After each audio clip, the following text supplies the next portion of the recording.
Hello बच्चों, let's see this question.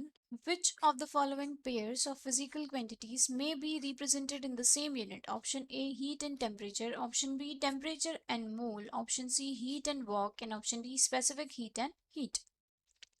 Okay, देखो, बात करें अगर ऑप्शन ए की, पूछा है हमें कौन सी फिजिकल क्वांटिटीज रिप्रेजेंट नहीं कर रही है, may be represented in same unit, represent करिए सेम यूनिट्स को।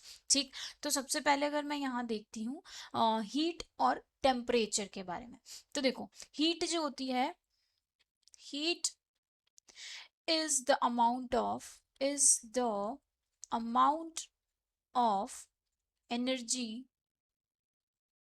amount of energy contained by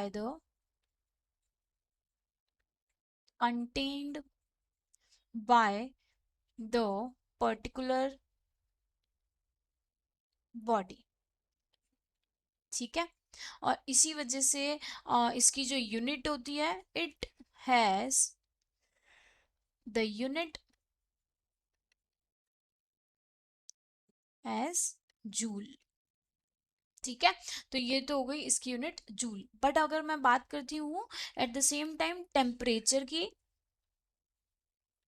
किसकी बात करती हूँ, अगर मैं टेम्परेचर की बात करती हूँ, तो टेम्परेचर क्या होता है, वो मेजर किया जाता है इन डिग्री सेल्सियस और केल्विन में। कैसे मेजर किया जाता है, डिग्री सेल्सियस या फिर अगर मैं बात करूं केल्विन। ठीक है, इस तरीके से इसको मेजर किया जाता है, फॉरेनहाइट में भी करते हैं। तो ये तो हो गया। अब दोनों ही कैसी हो गई, ये जूल हो गया और ये इसकी कंडीशन, मतलब ये जो यूनिट अलग हो गई। अब मैं अगर बात करूं ऑप्शन बी की, तो टेम्परेचर तो एज इट इज जो इसमें है वही रहेगा। बट अगर मैं बात करती हूँ मोल की, किसकी बात करती हूँ, मोल की बात करती हूँ, तो मोल क्या होती है, moles are the number of what, the number of quantities,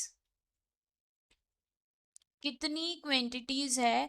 हम बात करते हैं किसी भी जैसे हाइड्रोजन, हीलियम या फिर कुछ भी है, तो एक्स वाई जेड जो भी हम लेते हैं, उनके जो नंबर ऑफ मोल्स होते हैं वो क्या होते हैं, moles are the number of quantities. ठीक है, तो हमारा ये भी गलत हो गया, तो ऑप्शन ए भी गलत हुआ, ऑप्शन बी भी गलत हुआ। अब वैसे ही चलते हैं हम ऑप्शन सी पे। तो हीट तो हमने बात कर ली थी, joule.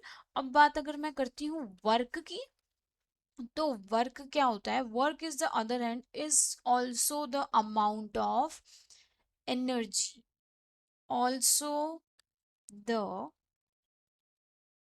Amount of energy stored in the particular body,